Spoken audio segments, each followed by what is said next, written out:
좋습니다. 우리 한번 구호처럼 한번 해보겠습니다. 하나님은 오늘도 살아서 우리 가운데 역사하십니다. 한번 해보시죠. 시작. 하나님은 오늘도 살아서 우리 가운데 역사하십니다. 아멘. 아멘. 네, 오늘 여러분과 함께 또 이렇게 특별한 은혜를 나누게 해주셔서 감사하고요. 제가 먼저 사진을 한 장 보여드리고 싶습니다. 제게는 아주 의미 있는 그런 사진인데요. 한번 저 사진을 한번 보시면서 도대체 저기가 어딘가 한번 생각해 보시면 좋겠습니다. 네, 제 아들이 몇 년 전에 찍어준 사진입니다. 여러분 보시면 단박에 어떤 다리인지 아시는 분도 계시겠지만 대체로는 하고 많은 다리 중에 저 다리를 무슨 다리인지 어디에 있는 다리인지 어떻게 찾아란 말이냐, 대체로 그런 생각을 하실 거예요. 저 다리 이름은 거제대교입니다. 통영과 서민 거제도 사이에 놓여져 있는 다리죠. 1971년도에 완공된 다리입니다. 저 다리를 이순신 장군이 배를 타고 다녔던 바로 저 바다 견내랑 저기에 다리를 놓느라고 여러 사람이 죽기도 했습니다. 제게 저 다리가 굉장히 의미가 있는 이유는 저는 거제도에서 태어나서 늘 기도가 하나님, 제가 세계를 향해서 가고 싶은데 저 육지로 저를 좀 옮겨 주십시오. 그렇게 늘 어렸을 때부터 동산에 올라가서 기도했었는데 하나님께서 제 기도를 너무 잘 들어주셔서 저는 여기 충무나 부산쯤 갈 줄 알았는데 서울로 옮겨 놓으셨고, 서울로 옮겨 놓으신 2년 뒤에 저 다리가 완성이 됐습니다. 그런데 저 다리가 완성된 다음에 거제도에는 태고 쪽부터 수천 년 동안 혹은 수만 년 동안 꿈쩍도 하지 않던 저 거제도가 불과 수십 년 사이에 어마어마한 지각 변동을 일으켰습니다. 저 다리로 차들이 왔다 갔다 하고 저 다리로 사람들이 왔다 갔다 하는 어느 날부터 거제도에 사람들이 몰려오고, 그리고 배를 짓는 그런 큰 사업들이 벌어지기 시작하면서 저 섬에 어마어마한 지각 변동이 일어난 결과 지금은 제가 살고 있는 명일동보다도 더 화려한 그런 유명하고 화려한 곳이 됐습니다. 거제도가 저렇게 달라진 이유는 딱 하나예요. 조그만 저 다리가 하나 놓여지니까 거제도가 태고 쪽부터 꼼짝하지 않던 세상이 변했어. 지금 우리가 무슨 얘기를 하시는지 아시죠? 하늘나라에서 이 죄 많은 세상에 다리가 되어 오신 예수 그리스도 한 분, 그 다리가 이 세상에 오시면서 이 세상은 너무 놀랍게 변하고 너무 엄청난 충격적인 변화를 경험하는 중에 저와 여러분들이 이렇게 변화되었습니다. 여러분들이 저 선교지에 가서 죽음을 무릅쓰고 정말 엄청난 고생을 오히려 기쁘게 감당하는 이유가 있다면 딱 하나죠. 예수 그리스도 그분이 하나님 나라와 나 사이에 다리가 되어 주셨기 때문에 나는 지금 여기에 이렇게 충성하고 살고 있지 않습니까?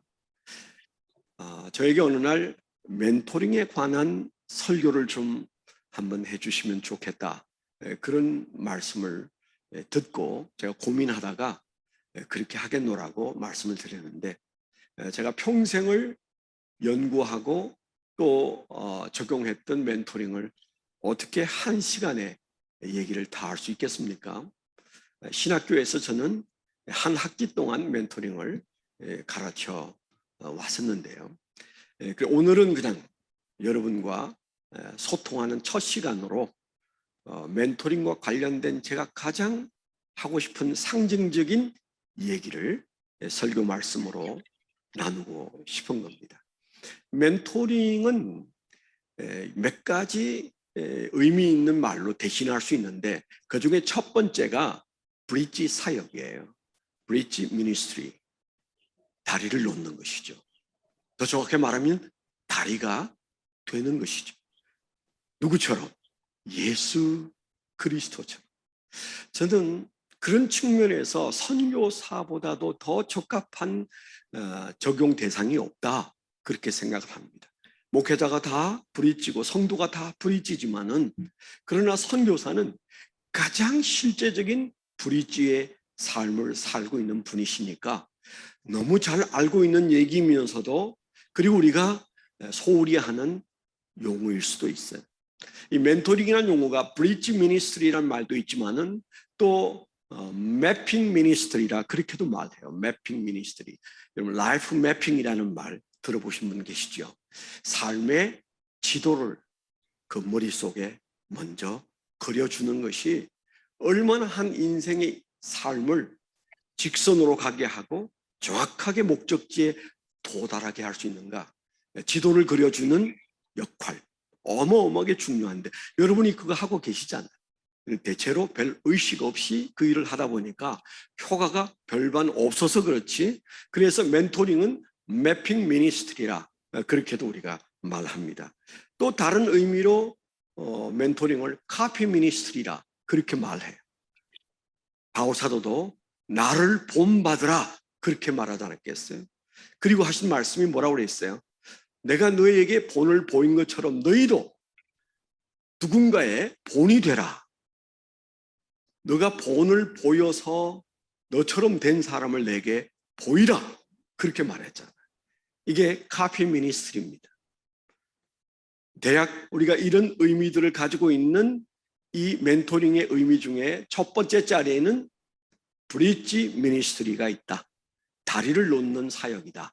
그런 사실을 여러분 염두에 한번 두시고 오늘 얘기를 함께 나눌 텐데요. 디모데전서 2장 5절에 보면 하나님은 한 분이시요 또 하나님과 사람 사이에 중보도 한 분이시니 곧 사람이신 그리스도 예수라. 아멘. 이 말보다 더 우리 가슴을 뜨겁게 하는 말도 없어요. 그분이 그렇게 다리가 되어 주셨기에 오늘 우리가 여기에 이 시간에 있는 거죠. 그런데 그 브릿지 역할을 정말 잘한 사람 중에 멘토링 하는 사람들은 이구동성으로 추천하는 첫 번째 인물이 있어요. 가장 예수님을 잘 드러내는 사람 중에 하나, 그리고 실제적으로 성경에 드러내는 사람 한 사람이 있다고 한다면 뭐 여럿 있지만 바울도 좋고 베드로도 좋지만은 그 안에 바나바라는 사람을 다 천거합니다. 멘토링 하는 분들은 바나바 얘기를 빼놓지 않아요. 제가 생각해도 이 바나바는 아주 특별한 그런 멘토였다, 그런 생각이 듭니다. 아까도 말씀을 드렸습니다마는 모든 선교사는 100% 멘토이고 멘토링을 하고 있는 분들이 있어요. 제가 어떤 선교지에서 한 주간 동안 멘토링 강의를 했는데 어떤 선교사님이 저를 붙들고 하신 말씀이, 목사님, 제가 지금까지 평생을 해온 일이 바로 그 멘토링 사역이었던 것을 제가 몰랐습니다. 제가 목사님의 강의를 들으면서 너무 내 자신이 위대하다는 생각이 들고 긍지를 느낍니다. 목사님, 그 긍지를 느끼게 해주셔서 너무 감사합니다. 이 길을 계속해서 달려가겠습니다. 그런 얘기를 했는데 맞는 얘기죠. 제가 볼 때는 저보다 더 멘토스러운 분들이 여러분들이세요. 문제는 도대체 내가 멘토라는 게 무슨 말인가? 어떻게 하면 내가 멘토다운 삶을 살고 그 결과를 볼 것인가에 대해서는 학습이 충분하지 않아서 왼쪽으로 갔다가 오른쪽으로 갔다가 달리다가 어느 날은 주저앉아 있다가 심지어 어떤 분들은 들어 누워버리는 분들도 많으세요. 그래서 오늘 주님께서는 저에게 좀 그 얘기 좀 하도록 이 바나바를 저에게 천거해 주셨다고 생각이 됩니다. 제가 한 30년 전에 제 책상에 컴퓨터가 아직 놓여지기 전에 그때 어느 날 큐티를 하다가 제가 사도행전 4장 끝부분을 읽게 됐는데 거기에 요셉이라는 사람의 이름이 등장하고 그를 바나바라고 부른다는 사실을 새롭게 가슴에 충격을 느끼면서 제 눈이 떨어지지 않았어요. 성령이 인도하시는구나. 그래서 그 당시에 제가 이제 귀납법적 성경 공부에 심취해 있을 텐데 성구사전을 찾으니까 13군데 바나바 얘기가 있더라. 한 달 반 동안 깊이 묵상하고 연구를 했습니다. 그때 하나님이 제게 바나바를 소개해 주신 이유가 무엇인지 충분히 알게 됐어요. 근데 그 바나바와 제 사이에 너무 간극이 많이 벌어져 있다는 사실을 알게 됐습니다. 나는 바나바와 너무 멀리 떨어져 있구나. 그런 마음을 가지고 사실은 그때부터 지금까지 내가 어떻게 바나바와의 간격을 좀 줄일 수 있을까 그런 고민을 하게 되고 그리고 자연히 그것은 교회 사역에 함께 스며들어가고 이제 먼 시간을 지난 지금 보면 어딘지 모르게 조금씩은 바나바와 가까운 교회, 바나바와 가까운 목회자로 조금씩 변해가기는 하는데 아직도 요원하구나 하는 생각을 많이 합니다. 제가 바나바에 대한 많은 질문을 던졌습니다.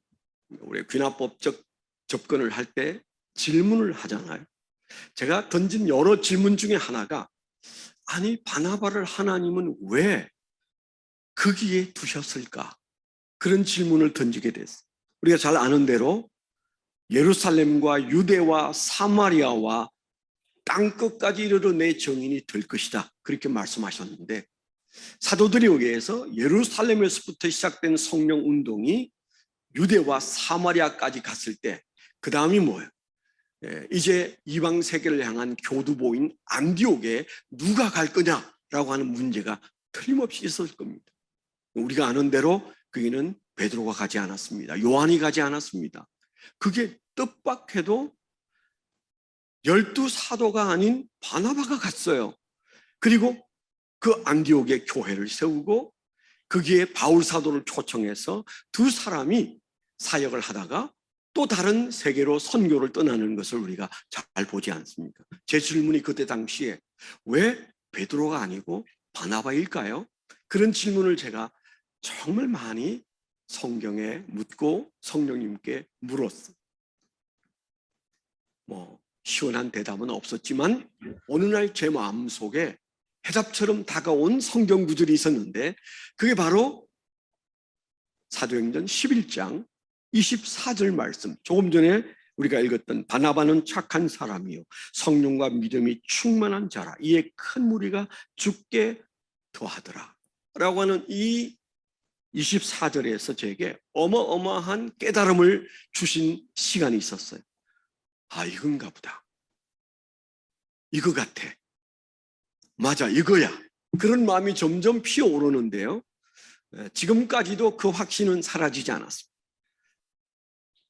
많은 주석을 찾아보고 많은 설교를 들어보았지만은 그날 제게 준 그 도전은 지금도 생생하게 성령께서 내게 가르쳐 주신 말씀이다. 그런 생각이 들었어요.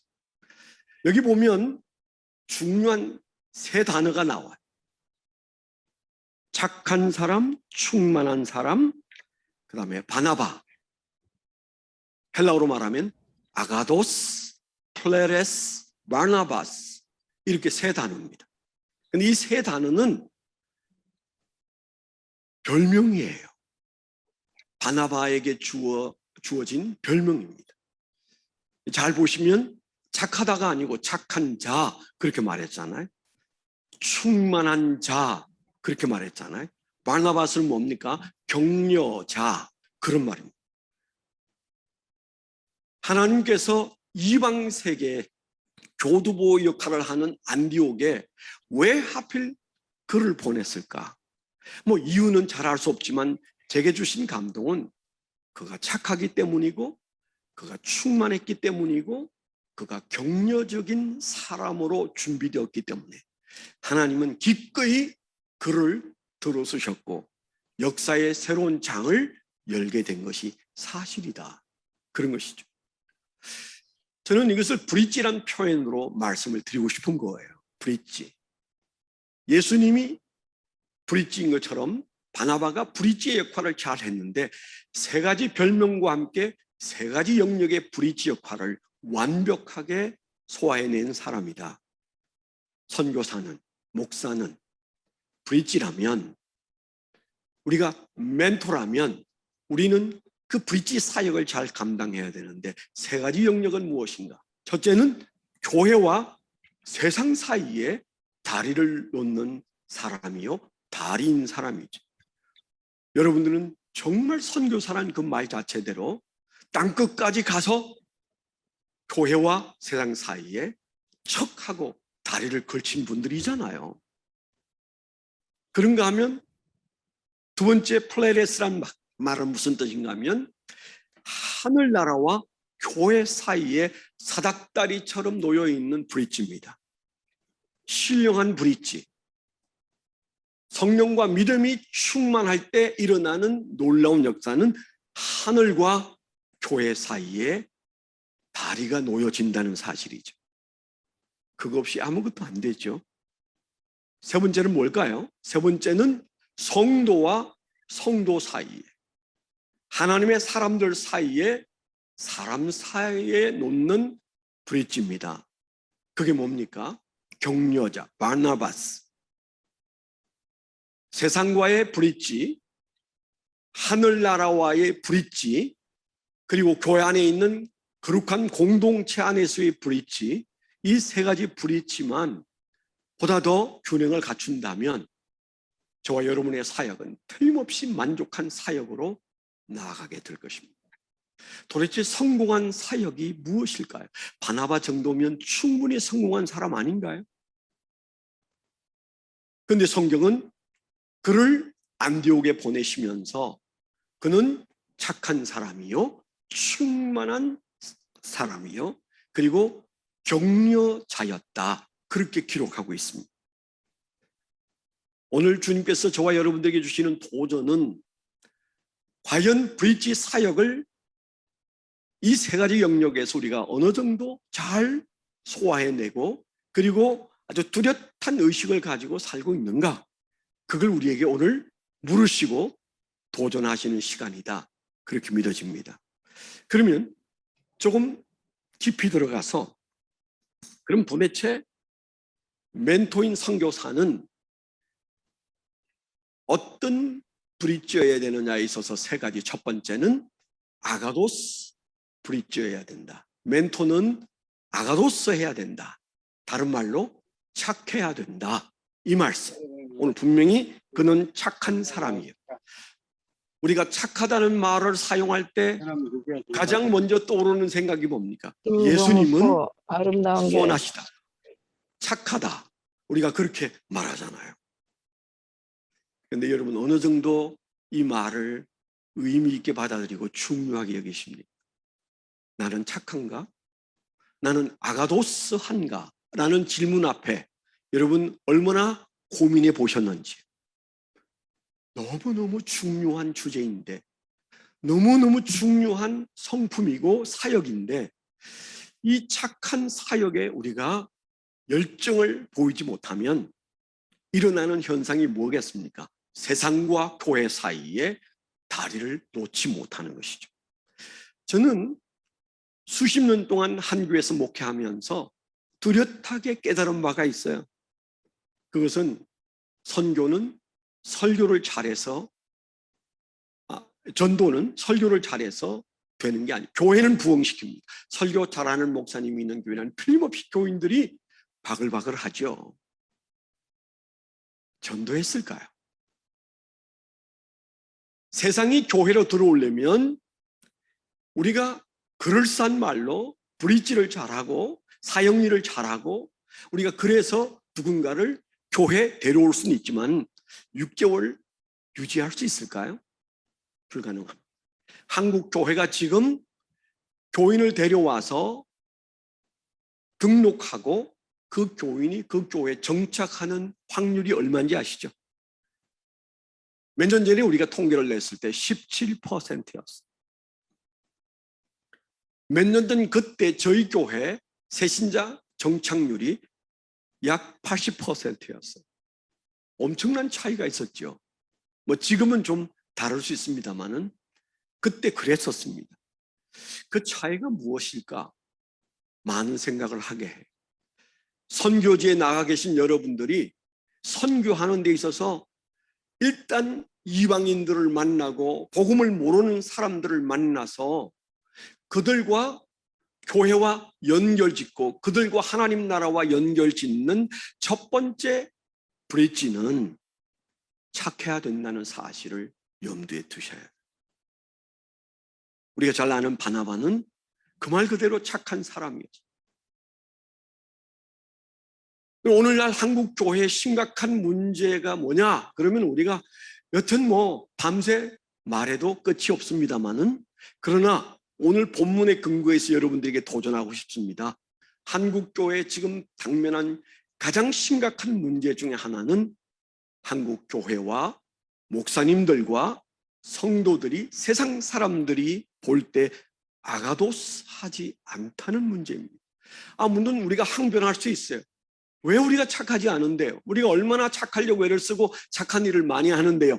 그런 말을 할지 모르겠습니다만은 문제는 세상 사람들의 눈에 우리가 착해 보이지 않으면 섬처럼 떠 있는 교회로 그들이 저벅저벅 걸어서 들어올 수 없다는 사실. 다리가 있어야 되는데 세상 사람들이 보는 안경은 착한가 착하지 않은 것으로 모든 것을 평가합니다. 저 집사가 착하냐 착하지 않느냐 그것 가지고 모든 것을 평가한다니까. 저 사람이 방언하는지 못하는지 예언하는지 못하는지 그분들이 관심이 있을까요?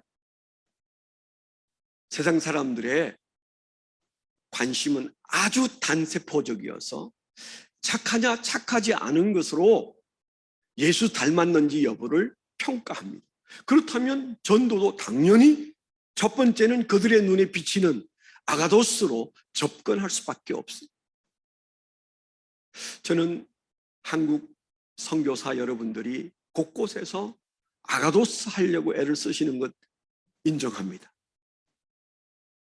그런데 그들이 인정할 만큼 우리가 아가도스한지를 가슴에 손을 얹고 물어보셔야 돼요. 제가 아침이지만 우스갯소리를 하나 하면 아주 오래전에 제가 차를 몰고 가다가 방송에 나오는 극동방송에 나오는 이재철 목사님의 대담이 들렸습니다. 그분이 이런 얘기를 했어요. 한국 교회는 미래가 어둡다. 미래가 깜깜하다. 깜깜한 이유는 한국 교회가 정의롭지도 않고 깨끗하지도 않고 착하지도 않기 때문이다. 그래서 제가 귀가 솔깃했어요. 착하지 않은 증거를 내가 하나만 되겠다. 그런 얘기를 했어요. 무슨 얘기를 한지 아십니까? 어느 대학생 선교단체가 아우리치를 가는데 선교지를 여름방학 때 가는데 가는 학생들을 잔뜩 모아놓고 총무가 나와서 광고를 하는 시간. 여러분 우리가 대한항공을 타고 갈 텐데 근데 그 중요한 거 하나 빠뜨리면 안 됩니다. 대한항공 내리기 전에 여러분 대한항공 담요가 아주 요긴합니다. 꼭 담요를 챙기세요. 그런 얘기를 했다는 거예요. 무슨 목숨 걸고 선교제 가는 대학생들의 단기 선교에서 총무가 대한항공 담요 훔치라고 말할 수 있느냐. 이것이 한국교회의 현주소다. 그런 말을 하는데 제가 소름이 끼쳤어요. 왜냐하면 그 전달에 제가 이스라엘을 고고학 발굴하러 가는데 대한항공을 타고 가다가 텔아비브에 내렸어요. 그때 제 주변에 있는 사람들이 담요를 착착 접어서 가방 속에 넣는 걸 보고 그래 나도 저거 하나 필요한데 그래서 제가 시리우스를 눌려서 불렀어요.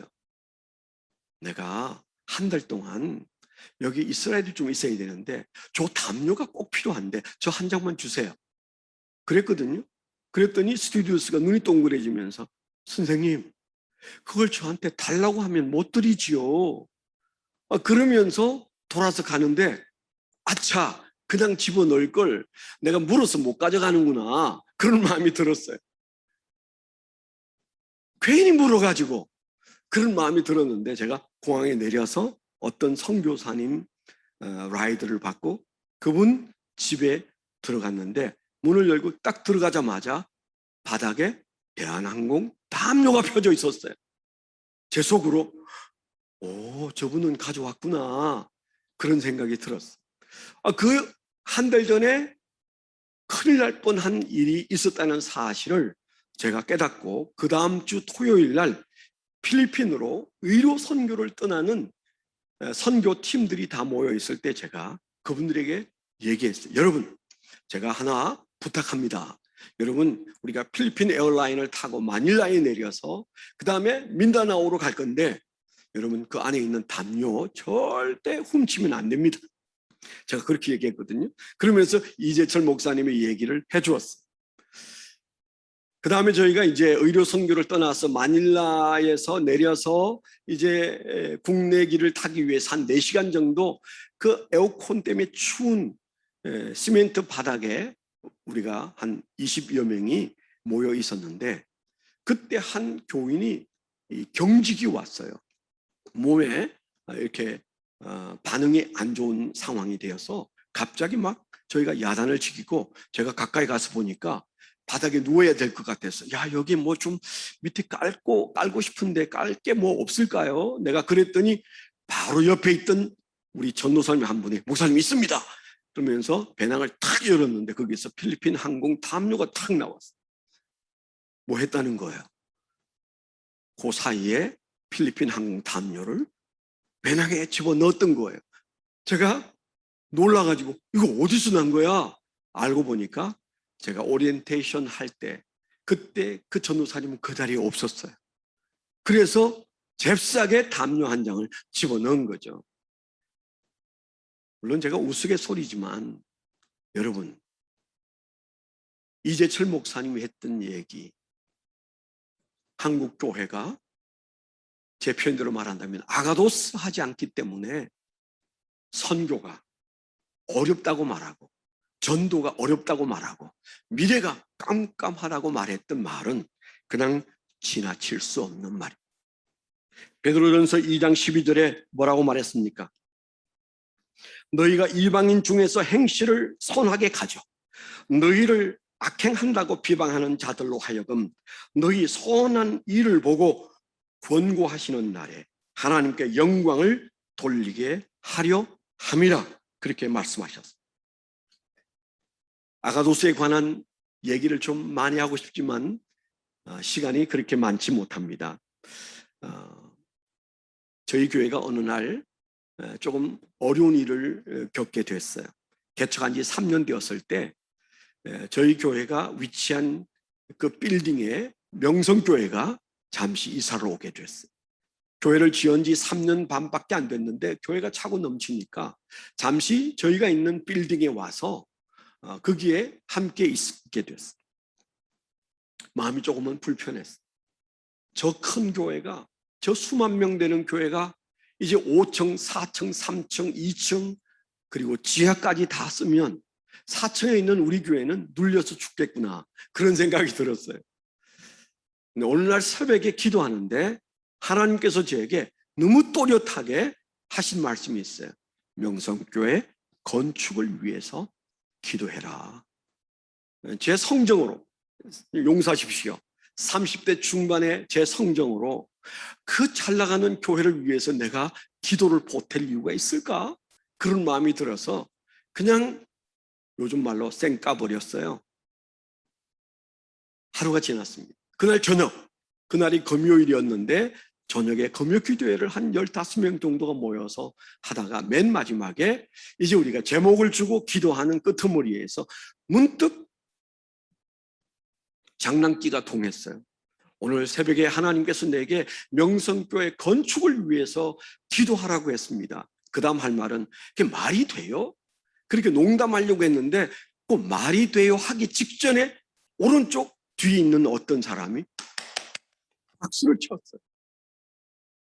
분위기를 딱 읽어보니까 우리 목사님, 야, 명성교회 건축을 위해서 기도했구나. 이런 분위기예요. 어떻게 했을까요? 명성교회 건축을 위해서 건축하다가 사고 안 생기도록 우리가 함께 합심해서 기도합시다. 저도 새벽에 쌩깐 그 기도를 하자고 했다니까요. 그런데 무슨 일이 벌어졌을까요? 10명 앉아있는 그분들이 주여 하면서 얼마나 열심히 그 큰 교회를 위해서 개척교회가 기도를 하는데 제가 너무 놀랐어요. 교인들은 저렇게 착한데 나는 왜 이렇게 꼬였을까? 그때부터 저희는 거의 그저 금요기도회 때마다 명성교회 건축을 위해서 기도했어요.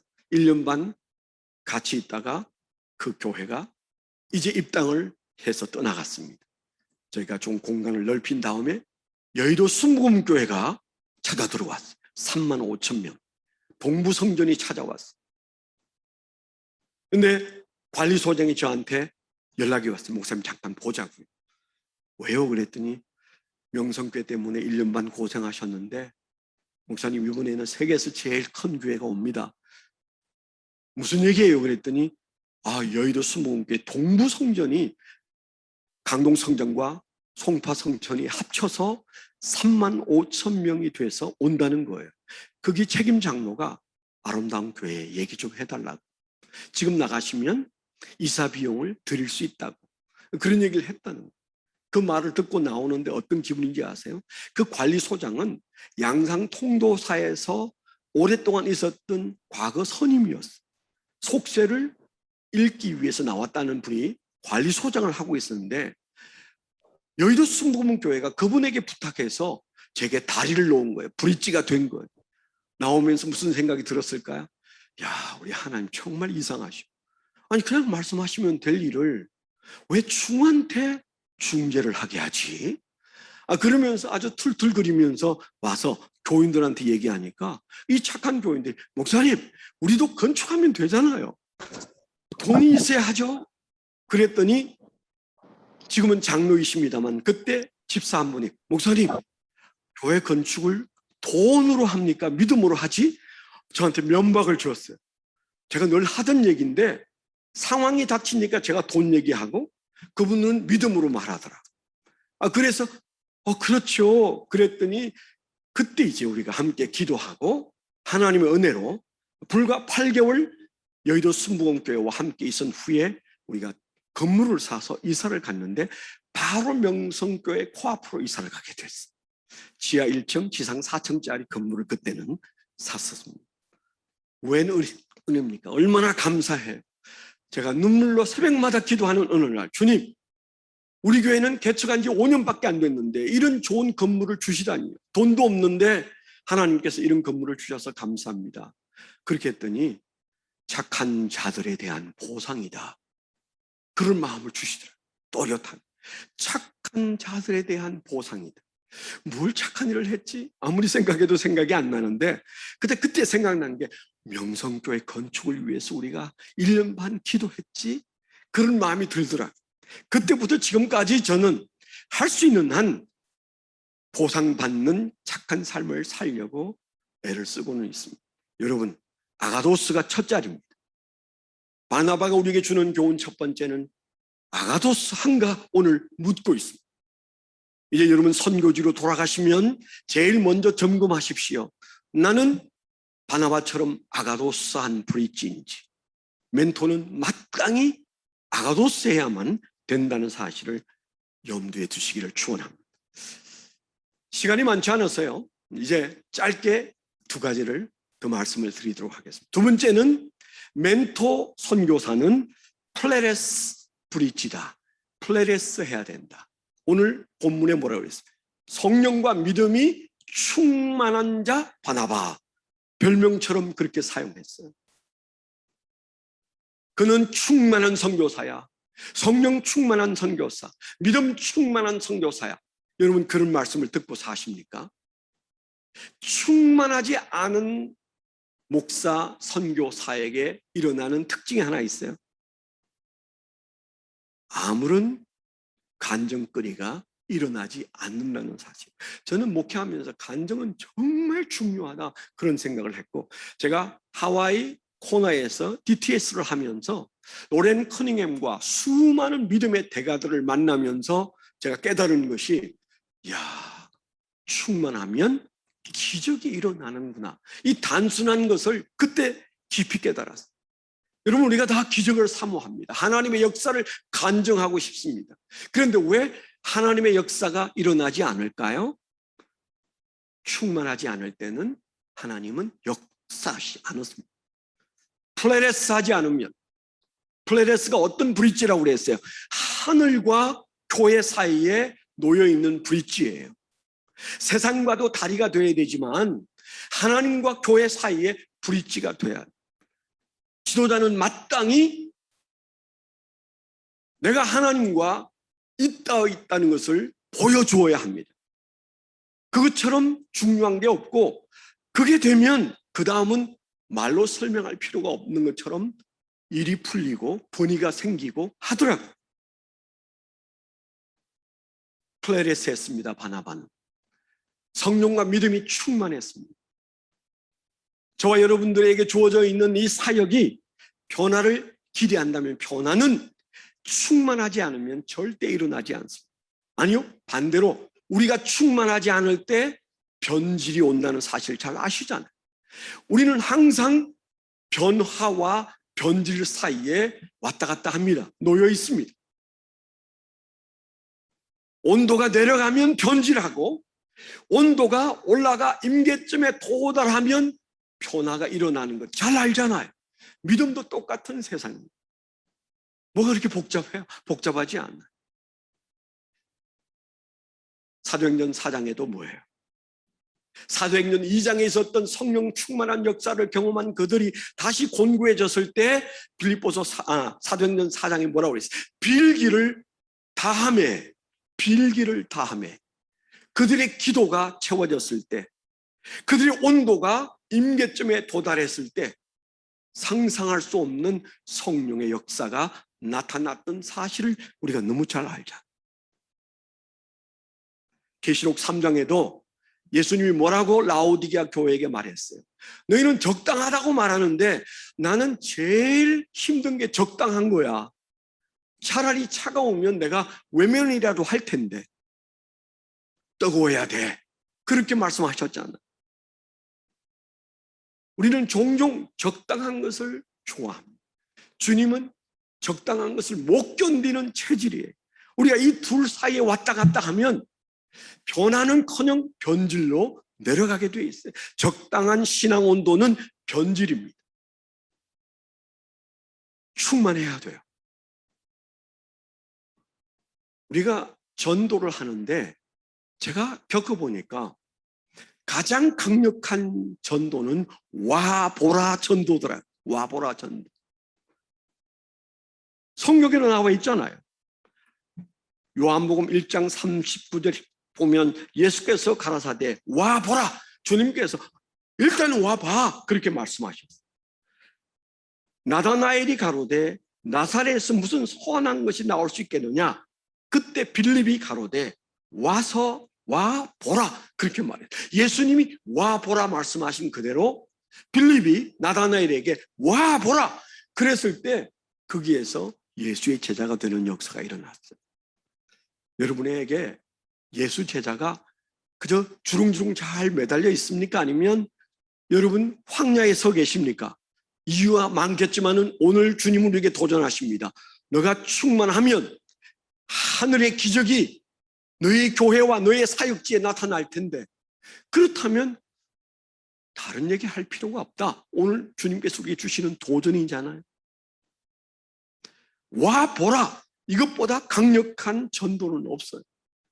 그래서 왔는데 밥 사주고 심부름 해주고 등 긁어주어서 교회에 데려왔는데, 교회 안에 계모는 그룹은 있어도 거기에서 보고 싶은 하늘의 신비를 볼 수 없다면 그 교회 도대체 뭘 할 수 있을까요? 사람은 변할 수가 있을까요? 불가능하잖아요.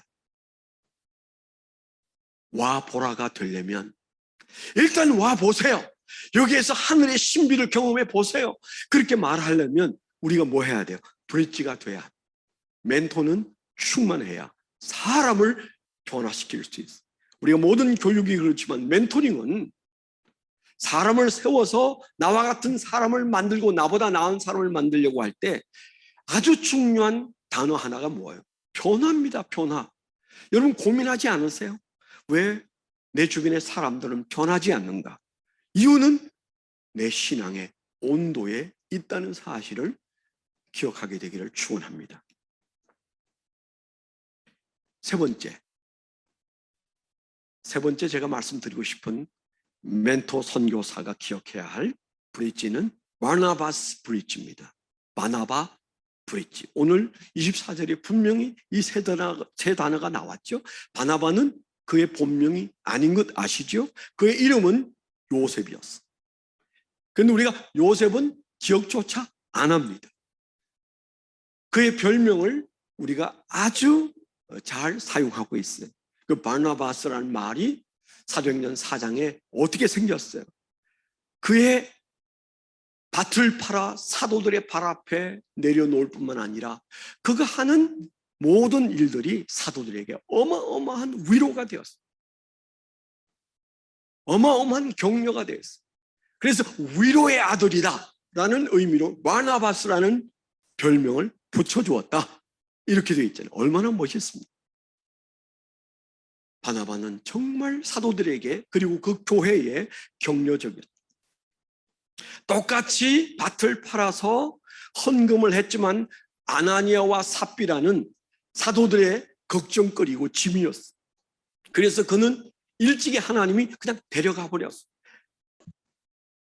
근데 어떤 분이 성경을 사도행전 4장과 5장을 나누는데 바나바 끝 5장 시작은 아나니아. 이거 왜 이렇게 나누어 놨는지 참 아쉬워요. 붙여놔야 돼. 똑같이 밭을 팔아서도 한 사람은 사람들에게 격려를 주었는가 하면 한 사람은 사람들에게 교회에게 근심을 주고 고통을 주고 힘이 되었어. 이 차이는 뭘까요? 격려입니다. 격려. 멘토링에 있어서 아주 중요한 것은 격려예요. 멘토링의 중요한 역할이 한 4가지 있다고 한다면 제일 첫 번째가 페어런팅이에요. 부모 노릇입니다. 부모 노릇이 뭘까요? 잔소리일까요? 아닙니다. 그런데 우리는 부모 노릇을 잔소리로 다 망쳐요. 특히나 목사는 더더욱 그렇습니다. 제가 그렇습니다. 다행히 자식들이 잘 자라서 2 아들 중에 1명이 목사가 되긴 했습니다마는 믿음 좋은 부모가 혹은 믿음 좋은 선교사가 선교 현장과 목회 현장에서 우리가 열심을 내어서 하는 게 듣는 사람에게 격려로 들리지 않고 잔소리로 들린다면 여러분 사역은 거꾸로 가고 있는 거예요. 왜 그런 말이 있지 않습니까? 옳은 말을 짜증나게 말하면 그게 잔소리다. 옳은 말을 기분 나쁘게 말하면 그게 잔소리다. 여러분 히딩크 아시죠? 그는 좋은 감독이었고 좋은 지도자였어요. 그가 얼마나 많은 야단을 쳤는지 몰라요. 선수들에게. 그런데 박지성 같은 사람, 이영표 같은 사람에게는 히딩크의 그 잔소리가 잔소리로 안 들리고 격려로 들렸다고 하잖아요. 격려는 고래로 하여금 춤을 추게 한다는 말을 우리가 늘 말합니다. 고래도 춤을 추게 하는 격려를 우리는 왜 써먹지 않는지 몰라요. 사람을 세우는 데 있어서 가장 좋은 도구는 격려입니다. 성경 보십시오. 하나님의 말씀을 우리가 사랑하는 이유는 그 말씀이 격려예요.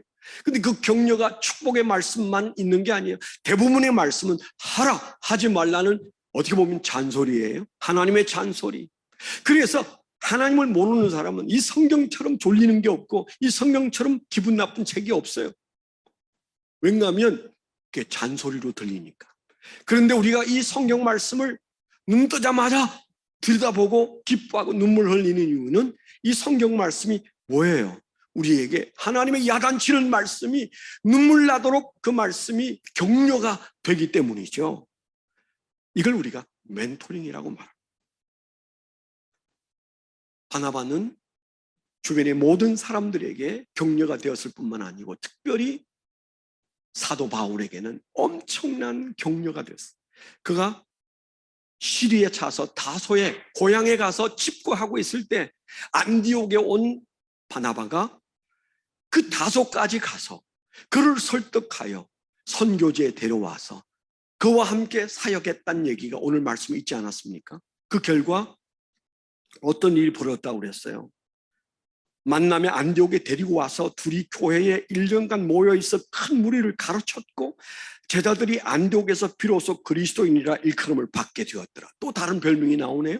그리스도인이라는 말을 처음 만든 사람이 바로 이 바나바와 사울이었어요. 사울을 데려와서 그를 격려해서 세우기 전에 우리가 잘 아는 대로 사도행전 앞부분에 보면 변화받은 사울이 예루살렘에 왔을 때 베드로부터 아무도 그를 만나주지 않았습니다. 그랬을 때 이 바나바가 그의 손을 붙잡고 베드로를 만나고 내가 보증하니 이 사람과 좀 얘기를 나누어 주시오. 이 사람 저 사람에게 그렇게 관계를 맺어주었던 때문에 드디어 사울이 예루살렘에서 사도들과 교제하게 되었고 핍박 때문에 다소로 간 다음에도 다시 불러내고 그를 데리고 선교를 나간 끝에 위대한 선교 사역이 펼쳐진 바로 그 현장 중심에 바울이 아닌 바나바가 있다는 사실을 우리가 절대 간과할 수 없는 이유, 그가 무엇 했기 때문입니까? 그는 멘토로서, 멘토링하는 사람으로서 격려적인 사람입니다. 우리가 위로의 하나님을 만났던 것처럼 여러분들이 누군가에게 위로의 사람으로 다가가면 틀림없이 그 사람은 마음의 문을 열게 되어 있어요. 제가 경험해 보니까 한 교회에서 오랫동안 목회를 해보니까 불신자가 마음을 여는데 마음이 한 커플이 아니에요.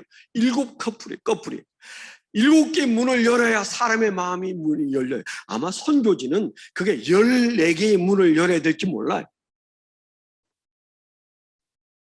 하나하나 복음이 들어가기 전에 그 마음의 문이 열리는 현장에서는 반드시 격려가 있어야 합니다.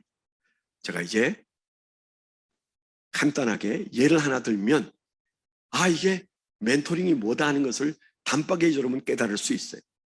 여러분 수잔나 웨슬레를 아시죠? 감리교의 창시자 존 웨슬레의 어머니입니다. 존 웨슬레 형제는 19남매였다는 거 잘 아시죠? 15번째 태어난 사람이 존 웨슬레고 그 다음이 찰스 웨슬레인데 영국이 자랑하는 1000년에 한 명 나온다는 사람이 한 태에서 19명의 자식을 낳은 사람이 한 태에서 2명이나 나왔어요. 존 웨슬레와 찰스 웨슬레. 그래서 멘토링하는 사람들은 이 웨슬레의 어머니 수잔나에 대하여 다 이구동성으로 말합니다. 그 중에 제가 참 감격을 하는 한 가지 대목이 있어요. 그는 항상 19명의 자녀들을 한 막사 안에서 재웠는데 밤 8시가 넘으면 이제 그 자식들과 함께 마지막 기도의 시간을 가지고 잠자리에 들기 전에 엄마와 자식 사이에 구호제창이 있었다는 겁니다. 자식들을 다 세워놓고 마주보게 하고 엄마가 선창하고 자녀들이 대답하는 3마디. 누가 너희를 이 세상에 보냈느뇨? 엄마가 그렇게 묻습니다. 그러면 모두 하는 대답이 하나님이요 그렇게 대답한답니다. 그러면 하나님은 왜 너희를 이 세상에 보내셨느뇨? 물어봅니다. 그러면 그 자녀들이 이구동성하는 말이 하나님의 영광을 위해서요. 3번째, 그러면 너희는 너희를 어떻게 생각하뇨? 그렇게 물어보면 3번째 대답은 영광스럽게 여깁니다. 그러면 주친 다 잠자리에 들었대. 19명의 자녀를 낳아서 키우는 목사의 부인이 밤마다 자식들의 가슴 속에 새겨준 말이 얼마나 큰 격려였어. 영광을 새겨주었어. 너희는 영광된 존재다. 영광스러운 하나님의 의해서 이 세상에 보냄받은 영광스러운 존재다. 여러분, 잠자리에 들 때 영광을 생각하고 자는 자녀가 사춘기에 빠질까요? 허투루게 살 수 있을까요? 제가 가장 도전받은 사람이 하워드 핸드릭스의 얘기입니다. 달라스 신학교 교수인 하워드 핸드릭스가 멘토링으로 성장하는 법이라는 책을 오래전에 냈는데, 처음에 나온 책은 철이 철을 날카롭게, 그런 책이었어요. 그때는 멘토링이라는 말이 우리나라에 없었기 때문에 나중에 제목을 바꾸었습니다. 요단서적에서 멘토링으로 성장하는 법, 지금은 그렇게 되어 있습니다. 꼭 한번 사 읽어보십시오. 저한테 부탁하시면 제가 보내드릴 수도 있습니다. 짧게 그분 얘기를 합니다. 그분은 미혼모에게서 태어났어요. 9살 때 혼자 놀고 있을 때 월터라는 청년이 골목에 나타나서 구슬치기 하는 이 하워드 핸드릭스와 함께 놀아주었고, 너무 재미있어 하는 이 아이에게 나와 놀고 싶으면 내가 어디에 있는지 가르쳐 줄게 데려간 게 교회였어. 월터는 초등학교밖에 못 나온 주일학교 보조 교사였어. 교회에서 학생을 맡겨주지 않아서 스스로 전도해서 모아놓은 아이가 바로 이 하워드 핸드릭스까지 13명이었어. 그때 그 고독한 9살짜리 소년이 만난 월트, 초등학교밖에 못 나와서 주일학교 선생도 못하는 보조교사, 그를 만난 결과로 그는 사춘기를 잘 보내고 대학을 잘 들어가고 나중에 신학교를 가고 목사가 되고 달라스 신학교 교수가 되고 전 세계 유명한 그런 분이 되었습니다. 어느 날 그가 쓴 책에 그런 말을 합니다. 미국에 자기가 근무하고 자기가 다니는 1,500명 모이는 30년 된 교회보다 월트가 더 많은 사람을 세웠다. 13명을 붙들고 그들과 교제하면서 평생을 산 월트 때문에 목사가 된 사람이 11명이라고 말했어요. 상상이 되십니까? 여러분의 표정을 보고 싶어요.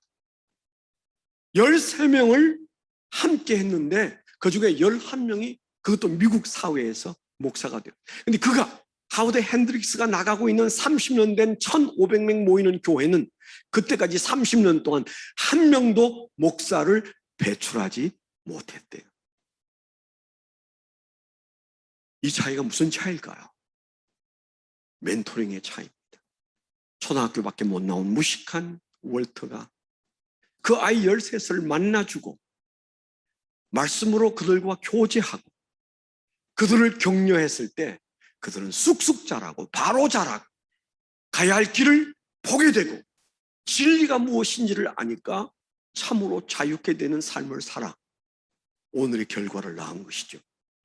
사랑하는 선교사님 여러분, 오늘 부족한 종을 통해서 하나님 우리에게 주신 아가도스, 플레레스, 바나바스, 이미 여러분은 멘토입니다. 이미 여러분은 브릿지입니다. 세상과 척 놓여져 있는 그 브릿지, 하늘나라와 척 놓여 있는 그 브릿지, 성도와 성도 사이에 척 놓여 있는 그 브릿지의 역할을 다시 한번 새롭게 시작하면 여러분의 선교지가 변하고 한국 교회가 변하는 역사가 일어날 줄 믿습니다. 기도하겠습니다. 하나님 아버지 감사합니다. 오늘 부족한 종의 입술을 통하여 바나바의 삶을 통하여 우리의 현 주소를 생각하게 하셨습니다. 성령께서 주신 말씀에 우리가 각자 새롭게 도전받고 자기를 돌아보는 시간에 주님 일어설 힘을 주시고 나아갈 힘을 허락해 주시옵소서. 예수 그리스도의 이름으로 감사하며 기도드렸습니다. 아멘.